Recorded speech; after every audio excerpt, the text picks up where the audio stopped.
A ver, hay anécdotas que son simplemente perfectas, que lo resumen todo, y esta frase, que se supone que dijo un viajero del tranvía del Padul, es una de ellas. Captura a la perfección el alma de una máquina que fue, a la vez, una revolución y un motivo de broma entrañable. Pues de eso vamos a hablar hoy, de la historia del tranvía del Padul. Un relato que va sobre tecnología, sí, pero también sobre cómo algo tan sencillo como un tren puede unir a toda una comunidad y sobre cómo el tiempo al final lo cambia todo. Y es que claro, esa frase inicial tenía su miga. El tranvía tardaba 1 hora y media en hacer los 23 kilómetros entre Granada y el Padul. Para la época, ojo, era un milagro, una velocidad increíble. Pero visto con los ojos de hoy, pues sí, era una invitación a tomarse la vida con un poquito más de calma.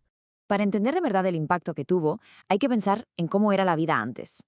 El Valle de Lecrín estaba bastante aislado y llegar a la capital era toda una odisea, una conexión, como poco, muy precaria. El cambio fue brutal.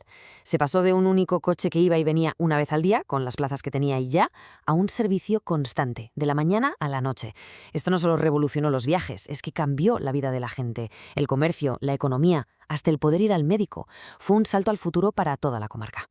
Y claro, un acontecimiento así había que celebrarlo por todo lo alto. La prensa de la época cuenta que la llegada de ese primer tranvía a El Padul fue una fiesta increíble. Hablan de una multitud de cohetes, de bandas de música y de toda la gente aclamando a las autoridades que venían en ese primer viaje. Se podía sentir el progreso en el ambiente. Pero es que este tranvía era mucho más que un simple medio de transporte. Fue un escaparate de lo que la ingeniería podía hacer a principios del siglo XX, una auténtica obra de arte de la edad de oro de la tecnología.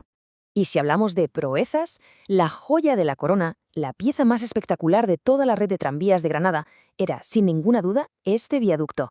La gente lo conocía como el Puente de Lata, y era una bestialidad que se veía desde kilómetros a la redonda. Es que las cifras son de locos, casi 190 metros de estructura metálica. Pero lo más increíble no es eso. Lo más increíble es que este puente no se construyó ahí. Se desmontó de donde estaba, en la línea Baza-Guadix, y una empresa alemana lo trajo y lo volvió a montar, pieza por pieza. Una operación logística, vamos, monumental para la época. Y a esa longitud hay que sumarle una altura de más de 53 metros sobre el río Dúrcal. Esto nos da una idea de la escala, de la audacia de los ingenieros de entonces. Era una de esas estructuras que te dejaban con la boca abierta. Y claro, una hazaña de este calibre tuvo un coste, más de 200.000 pesetas de las de entonces, una auténtica millonada. Fue una inversión financiera enorme, lo que demuestra la importancia estratégica que se le dio a la línea. Se apostó muy fuerte por esta conexión.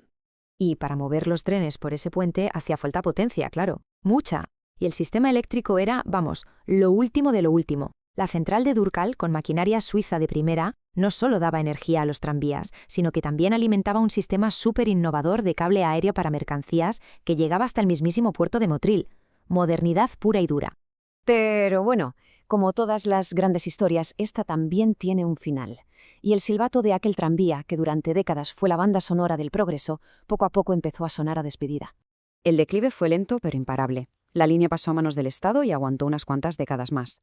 La razón oficial que se dio en 1973 para cerrarla fue la construcción del embalse de Canales, que iba a inundar una parte de las vías. Y con esa excusa, en enero de 1974, el tranvía del Padul se paró.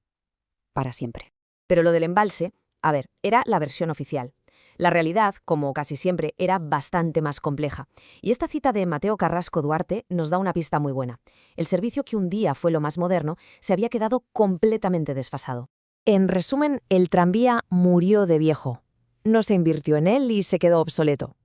Los vagones eran incómodos, el viaje se hacía eterno con tantas paradas, y con el auge de los coches y los autobuses, el que una vez fue un prodigio de la velocidad se había convertido en una reliquia muy lenta. Y después de ese último viaje, ¿qué pasó? Pues aquí la historia se vuelve un poco agridulce, porque lo que se hizo con todo aquello es casi tan revelador como fue su propia construcción. Es que duele un poco contarlo. Prácticamente todo el sistema, desde las vías hasta los cables, se desmontó y se vendió al peso, como chatarra. Se le dio más importancia al valor material de sus piezas que a su incalculable valor histórico. Una pena, la verdad. Por suerte, por pura suerte, no todo acabó en el desguace. Algunos tranvías se salvaron y también estructuras clave como los puentes, con el imponente Puente de Lata a la cabeza, varias de las estaciones y el túnel de La Romera. Son como fragmentos de memoria, testimonios de una época que ya no existe. Y quizá nada resume mejor esta historia que la propia estación del Padul. Lo que un día fue el corazón de la comarca, un hervidero de gente y de progreso, hoy es una oficina de turismo. Un lugar que ya no transporta personas de un sitio a otro, sino que nos transporta en el tiempo a quienes la visitan. Este cambio lo dice todo. Al final, la historia del tranvía de El Padul nos deja con esta reflexión. Granada perdió una red de transporte que, si se hubiera modernizado, hoy podría ser una de las mejores de España. Simplemente se dejó morir. Y nos obliga a preguntarnos qué sacrificamos en nombre de la modernidad y qué partes de nuestra historia decidimos cuidar o dejar que se conviertan, sin más, en chatarra.